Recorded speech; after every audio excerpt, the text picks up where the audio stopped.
the water element influences fornication.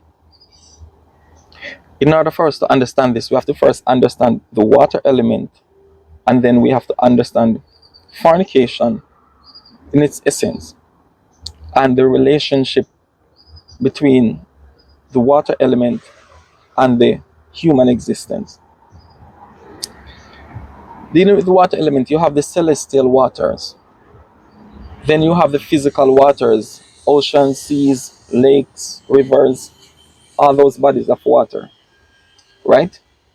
Then you have our existence, and part of us is our feeling nature, our emotions, right?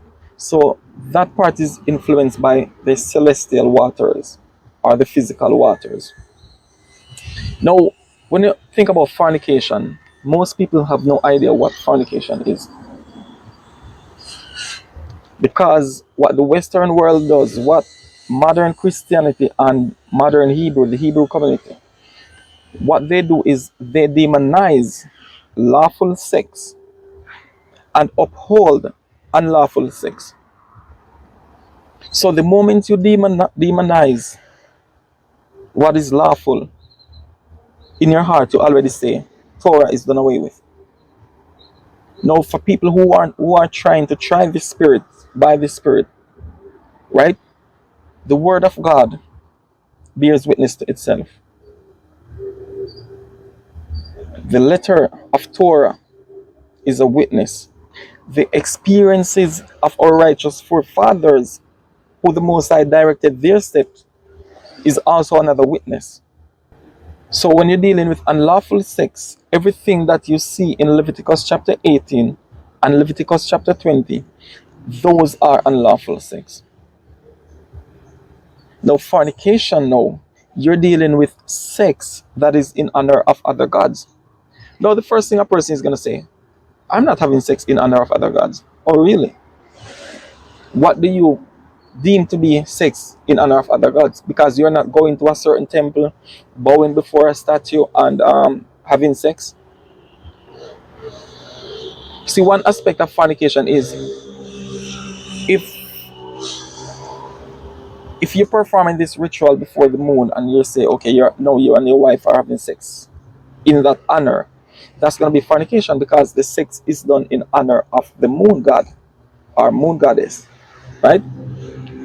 If you go to a certain service, worship ceremony, or you call it cult or whatever, the feast of Bacchus, for example, right? And at that feast, at that festival, there's a certain part of it where you have sex in honor of the god Bacchus. That is fornication, because the sex is done in honor of that god. That is what makes it fornication, because the sex has to be done in honor of a god. So it has nothing to do with whether you're married or unmarried, because you can be married and you and your wife fornicating because you're both having sex in honor of another god. That's the whole essence of fornication. Now you might be saying, no, I don't do that. I don't have sex in honor of other gods or idols or the constellations or the moon, stars, whatever, right? You're saying that. But there's another level of fornication that you do not understand. So you're now part of this congregation. You're there 2, 3 years. You're single. Now you desire to go back into the dating world. Now you see a brother or a sister in the same congregation, single, and you two get into it. You have sex, you go to the church, pastor, whichever way your concept of marriage is. You go through that process. So you are legally married, right? You don't see fornication in that. Now, this is where fornication comes in. Now, how does this fornication work? This person is already married in the spiritual world. In the physical, he's free, she's free. But in the spiritual, they're already married. Now, the spirit influences, the spirit jumps like frog. And this is called manifestation. So now you see the demons start manifesting in portals that are open. So this person's portal is open. So it starts attracting them to this person. Right? Now, every time, once you get into that relationship, every time that you have sex, You're having sex in honor of that deity, of that water spirit, and that water spirit becomes stronger and stronger. So when you look at all these congregations where all these things are taking place, people are fornicating and not realizing, because what? They already have a wrong concept of fornication. So all these things are going in all these religious institutions and even out there in the world. But I'm not speaking about out in the world because they're doomed already through ignorance, right? I'm speaking about in these organizations where people uphold a certain moral law and still ignorant of the world that they think they believe in. The moon has a relationship to water. There's a relationship between the moon and the water. And you realize that at the full moon, if you're observing yourself, observing how your mind works, or your feelings, or whatever, you'll realize that the spirit of lust is 10 times stronger at the full moon. At the full moon, the tide is more powerful. So there's a stronger magnetic pull, and it's the same with the lust in the minds of people. One of the things with these types of fornication is that it affects fertility. So you might step into the relationship with having children already. He or she might have children already, but you coming together, you cannot produce children. That's another sign.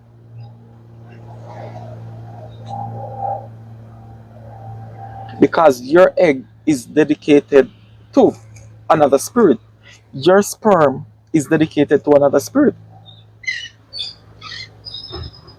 And what you don't understand is even the very condoms.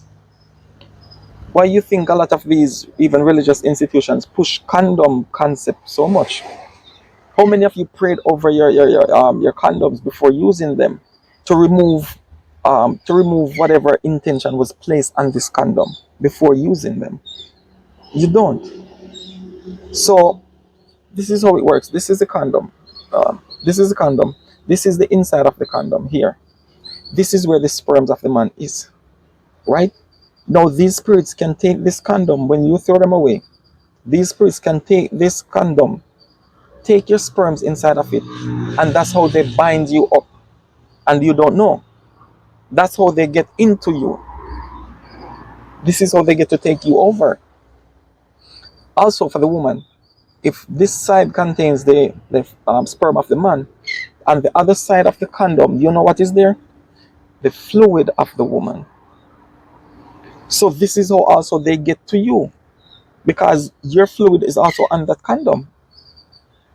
They know what to take from it and go back to the water, and they control. That's the portal that they use to get into you. This is why when you go to bed at night, what do? You dream of something coming in here, and this is how the serpents navigate their way into you, because they had the access from your fluid. They had the access from his sperm. So you are tormented at night. Sexual encounters, things like that. You wake up, there's fluid coming out, because you didn't understand that fornication is deeper than what you were taught in Western philosophies, in modern Christianity, and the Hebrew standards of what fornication is.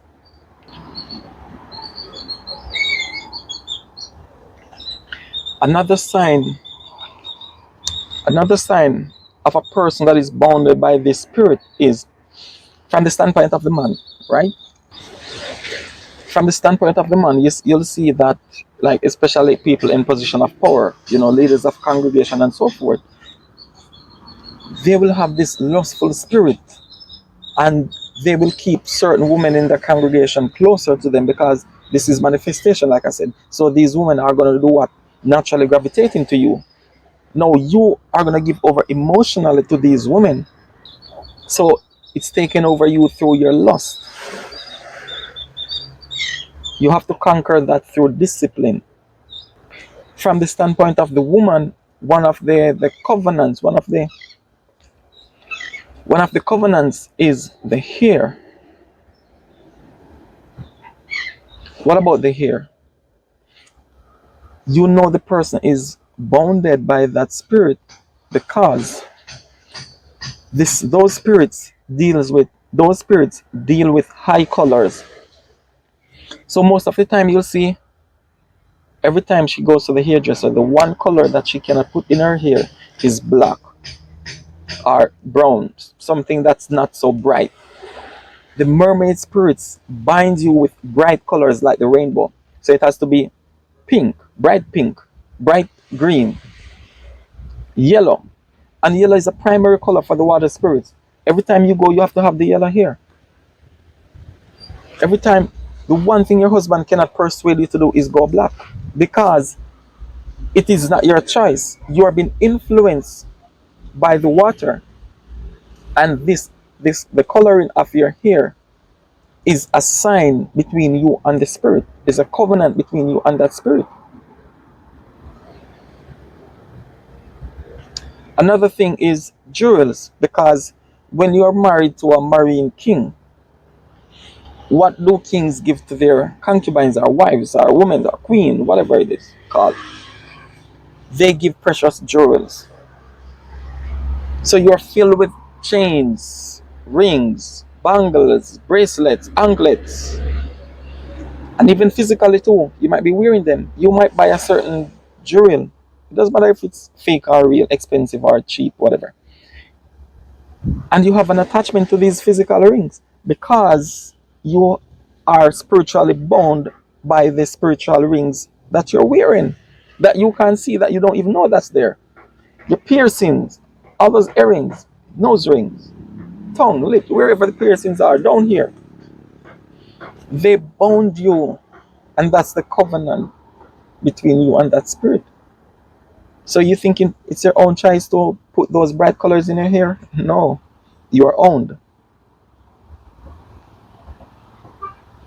And in that type of relationship, the jealousy becomes very strong because your love is not with the physical person you're having sex with.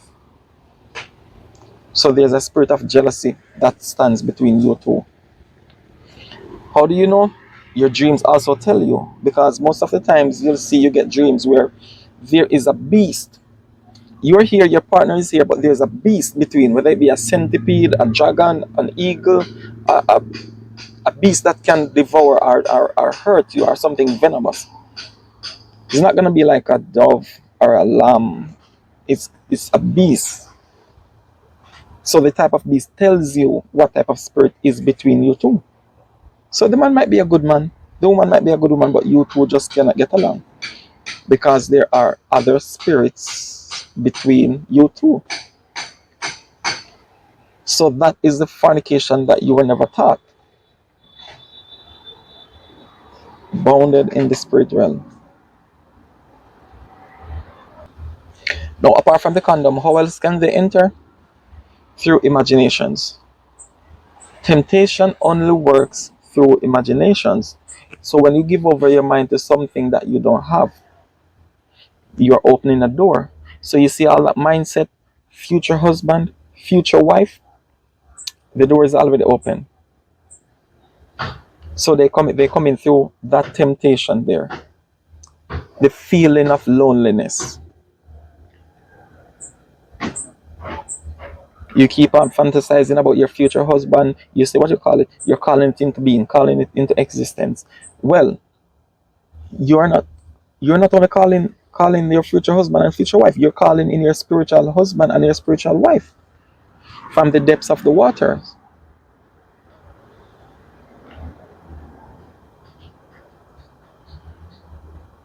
So you have to fortify your minds with the spirit of the Most High, with the word of the Most High. You cannot fight the spirit with your mind. You fight spirits with spirits. You fight fire with fire. Know who you are getting involved with. Praying, fasting, meditating, those are important things to do. And don't ignore your dreams.